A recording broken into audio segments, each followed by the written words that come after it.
என் தேவைய சொல்லி சொல்லி உம்மை துக்கப்படுத்த மாட்டேன்.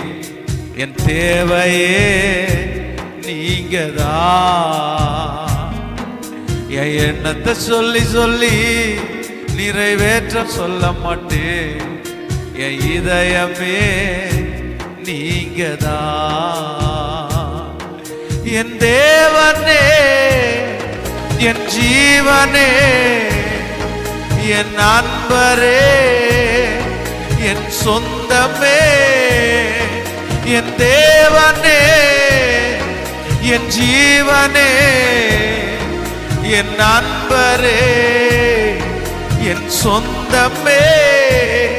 இந்த வானம் பூமியாவும் ஆளும் தேவன் நீங்கதான். இந்த உயிருடலில்